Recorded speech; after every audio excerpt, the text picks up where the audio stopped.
Hey YouTube, welcome to Crunchy Fingers. My name is Jimmy and this is the Fuji GW690 Mark III. Let's get into it.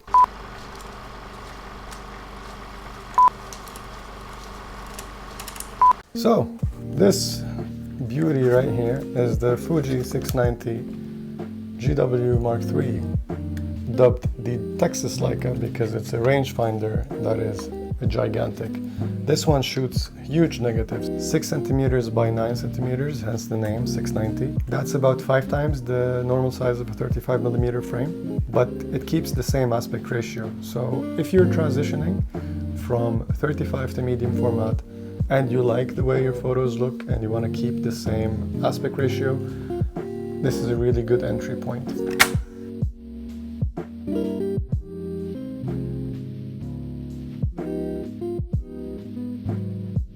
It was released in February 1992 in Japan. At the time it was worth about $1,700, which is adjusted to inflation is about $3,000, if my calculations were right, or the internet search that I did was correct. Nowadays you can pick it up for somewhere between $400 to $700 on eBay. This one right here is a bit heavy. It's 1.5 kilos, which is about 3 pounds.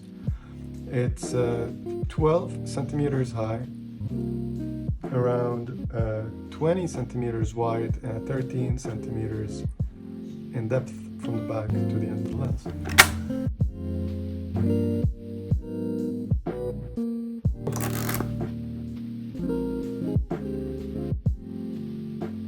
So if you notice, this camera does not have a light meter, and it's because it's completely mechanical.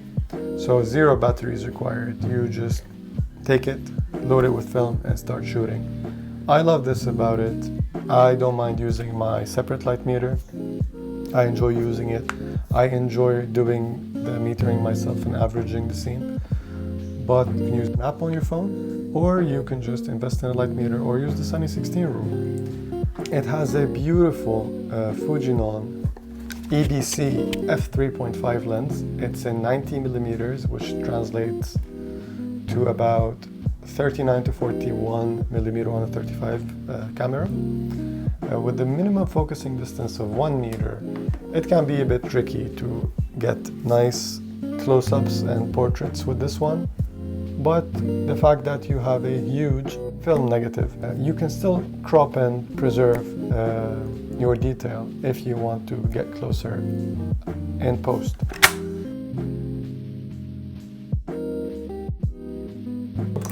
All your exposure settings are hidden under this built-in hood on the lens. You can go from 1 second to 500th of a second.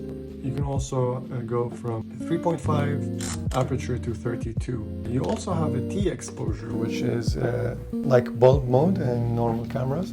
However, it works a bit differently here. With normal bulb, you hit the shutter and it will stay open until you release your finger. With this one, it works differently. The minute you hit the shutter release, it will stay open even if you remove your finger. Now our shutter is open, and it's gonna stay open until I go like this. Now it's closed. And I know this is a bit crazy because it defeats the purpose of using a T mode on a tripod to keep the camera steady.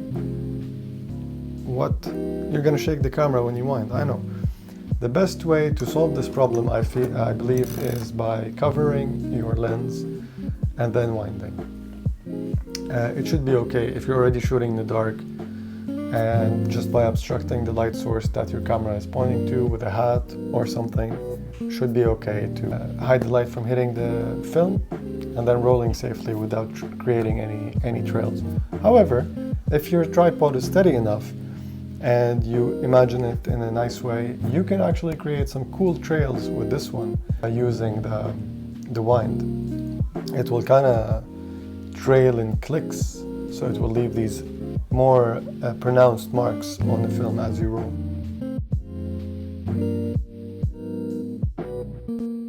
On the front of the camera, the lens, of course, it has a thread for filters. However, you can't use the universal filter holder, the one that you can adjust with you can have one filter holder and then you have the rings that fit different cameras. This one is 67 and you can only go with threaded filters because the hood will be in the way of using the universal one. I tried, it doesn't work, unfortunately. But again, for the purpose that this camera serves, it's more on the go.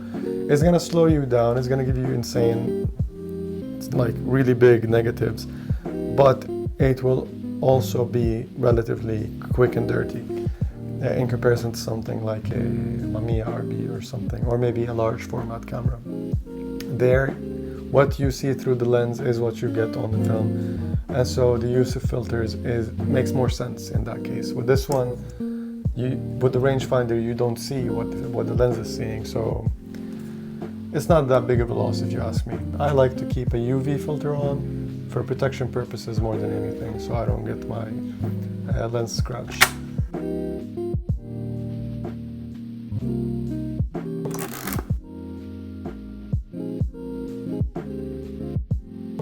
Here also you have your lock to prevent it from taking an accidental photo. You also have your vertical shutter, I call it. I don't know what it's called, but it's a secondary shutter release. For when you're shooting vertically, it's easier to keep the camera steady this way, I believe. Or if you're going like this. I personally like to go like this, so it doesn't matter, I can still use this one. And you have your flash cable sync. On the top you have your bubble level to keep the camera level on a tripod, but it's only one way, so it's only horizontal. You have your hot shoe, film selector. These two films don't exist anymore, so you're stuck with this one at 8 exposures. This one was a Japanese half roll, and this one is the 220 that you might find expired, but that's up to you. Your window for the film counter, and your main shutter release with the cable thread, and your film winder. And on the bottom, or on the back side, you have the window for the film reminder to remember what film you are using, and your diopter. You can actually change those. The focusing patch in the middle, I mean, I don't know if you can see it. I'm gonna try to show you what it looks like. It's circular. Yeah, you can probably see it in there, but I'm not gonna be able to get anything in focus. This table is way too close. Yeah, and on the bottom you have your tripod mount and your exposure count. This counts the exposures from the beginning of the life of this camera. I think I should show you also how to load film.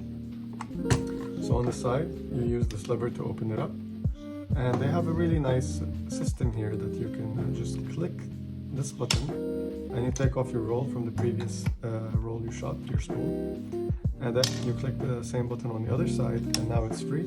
You load it in, and this is a test film or paper backing that I keep around for these purposes. You do it, put it here, and then make sure you plug it in. Both of them are plugged, so nothing is loose, everything is tight. And then you just take your film, find a good spot for your film lead to go into, and you just slide it in there, apply some pressure, and now we have tension. So we keep winding, and boom. You see the small arrow here aligns with this one on the film. You know you've done your job correctly. On the side here we have a pressure plate. This pressure plate, it says 120 here. As you can see, you can slide it and flip it and it will say 220. That's for when you're using 220 film. However, if you plan to shoot panorama on your 35mm, you can easily do with this camera, as I've done before. You only need an adapter, which is these two 3D printed pieces that you attach to your film cartridge, and then you can just put it here instead of your 120 roll, and you feed it the same way. I suggest keeping a slice of film that you don't need. I will say this is about 35 centimeters long-ish, and then you can tape it to the beginning of your roll. So that way, when you roll to the first frame, you're not wasting any shots. This is one that I made that I kept from the first roll that I shot with it. So you can make your own and then tape it to the beginning of your film, and then just load it here. That way you will not waste this much film. I believe you can have approximately 2 shots if you do it this way.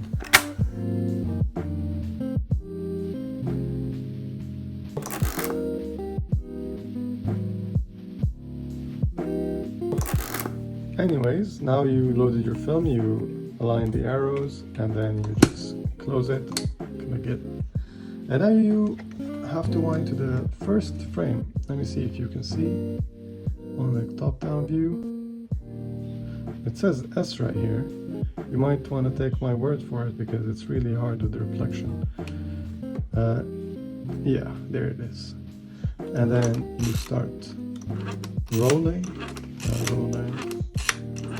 and we stop. We hit number 1. So now we're ready to shoot. Let's hear how it sounds.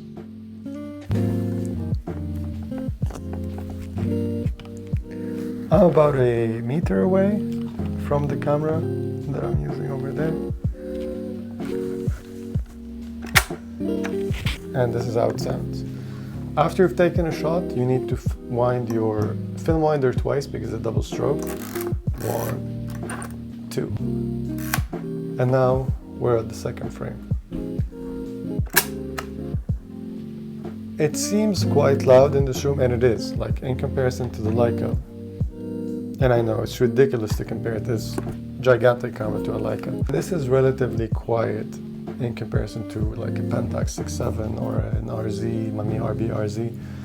They are much louder. So in this room, the shutter is quite loud. But when you're shooting around in the street, it's actually going to be kind of like muted by the sounds of the cars and the passing people.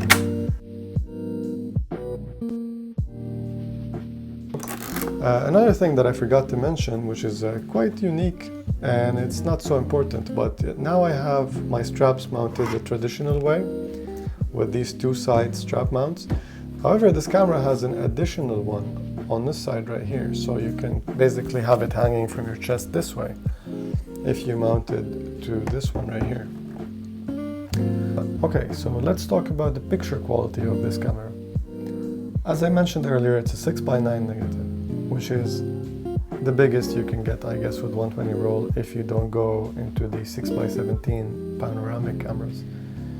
This lens, even at f3.5, will still give you amazing bokeh and very creamy background, very nice subject separation.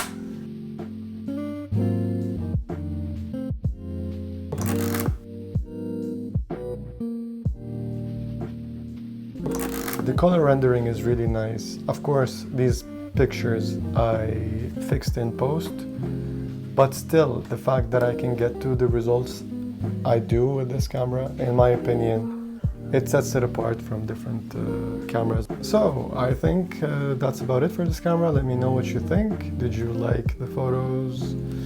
Do you like the camera? Is this something you'd be interested in? Talk about it in the comment below. If you have one, please let us know. Do you like it? Do you hate it? I hope you don't hate it. These are beautiful. It's too warm in here. I'm dying. If you're interested in seeing it in action, we will do photo walks in the future when it's safer outside and people are not freaking out. I hope you're staying safe out there and keep on shooting. Let's keep film alive with these hard times. I know this is not the most important things, but it will be a shame if we come out on the other side of this thing and we lost film in the bottom. So yeah, stay safe, take care, much love. Thank you so much for watching, and I will see you on the next one. Bye.